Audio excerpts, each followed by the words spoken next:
Welcome to a video introduction to McKay, Chapter 22, Life in the Emerging Urban Society, which covers the years 1840 to 1914. So basically we're talking about from the middle of the 19th century up until the eve of the First World War, and a tremendously vibrant, complicated, interesting period in European history. And it's worth pointing out here that McKay is really special for the amount of attention that he gives to social history. There are other European history textbooks that we could use in this course, and some of them are very good. But McKay is unique in the amount of emphasis, time, and space that he allows for social history, the history of regular people, ordinary experience, daily lives. McKay thinks that's very important. The College Board thinks that's very important. I happen to think it's pretty important too. And so I think this is a really interesting chapter with some very cool stuff for us to think about. So here are the big questions for you to think about and consider as we move through this chapter. The big question, the overarching obvious question is, how does the Industrial Revolution change 19th century society? That's the big one. That's what this is about. Industrial Revolution, daily life, tee it up. More specifically, if you don't something like quite that broad, we can focus first on the urban experience. How did cities change? How did they get better? They do get better. How does that happen? Who wins? Who loses? Next, we talk about how does industrialization change ideas about class and family. There are very significant changes that we see here in the 19th century that roll out of the great Industrial Revolution. So we're going to stop, we're going to think about that and try and figure out the change over time elements that happen there. And then finally, more of an intellectual history question. How are the ideas of the Enlightenment and the scientific revolution going to be carried forward during this industrial 19th century? And this is where we're going to see some of these new ideologies that we've talked about, the emergence of social science as an important discipline with real consequences. We're going to see what we call the second industrial revolution arising out of the scientific revolution. So those concepts are going to appear before us. All right, so now to go through the specific sections. First one is called Taming the City, and this is very much the urbanization part of social history.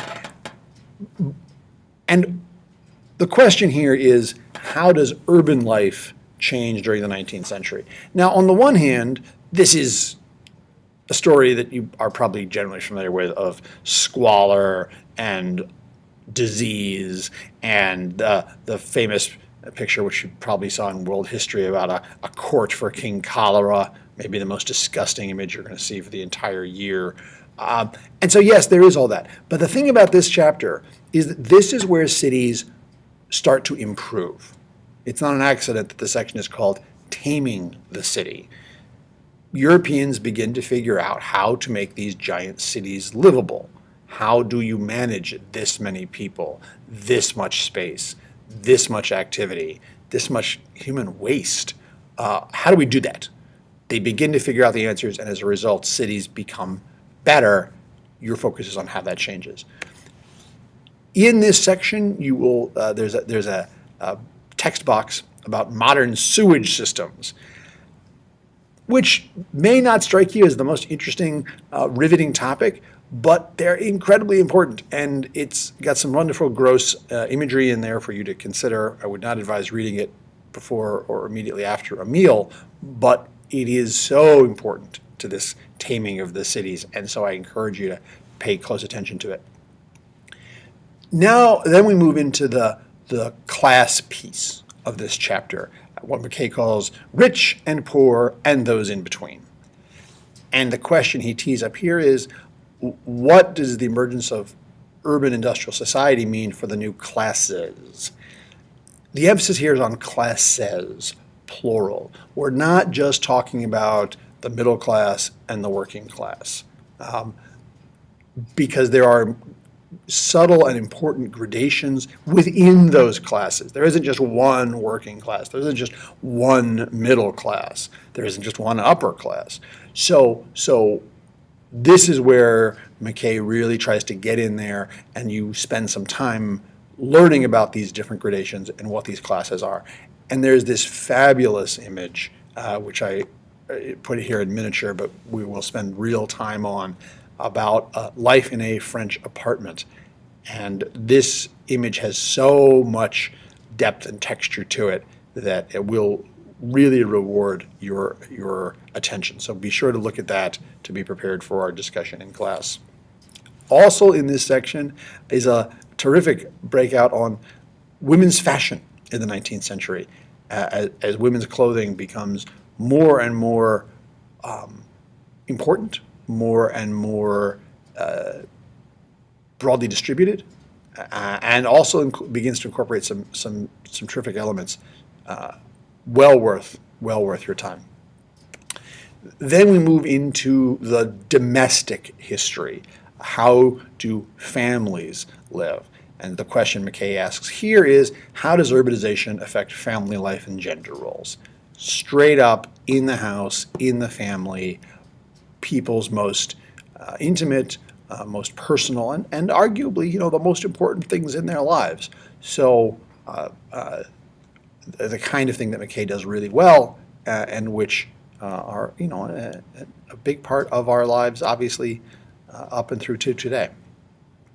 There is a good and perhaps just ever so slightly uncomfortable text box by a guy named Stefan Zweig, who is an Austrian and who writes about middle-class youth and sexuality. So Zweig talks about what it's like to be an adolescent growing up in Vienna in the 19th century, the sexual tensions, the hypocrisies, the sort of gender apartheid almost that's present as he's growing up. He talked about the difference between lower class and middle class morality and what it's like to be a kid dealing with this emerging issues of sexuality and physicality, and how terrible, from his perspective, Viennese society was at doing this. I think in some parts of his material will be very familiar to you, and I think useful. Finally, the last section is on science and thought. The question here is, how and why did intellectual life change in the 19th century? But it isn't just intellectual life, or at least it's intellectual life understood very broadly, because we've got science here, the scientific revolution continuing forward, the Industrial Revolution continuing on, and this is where we get what we call the Second Industrial Revolution. The Industrial Revolution that goes beyond coal and textiles, and now we get into things like steel and electricity. We also get Darwin, and we get movements in art like realism, which are going to be very influential as we go forward in many fields. And so it's a nice wrap-up to the social impacts of this chapter and the continuing ramifications of the Industrial Revolution. It's a great chapter. There's some terrific stuff for us to talk about. I'll see you in class.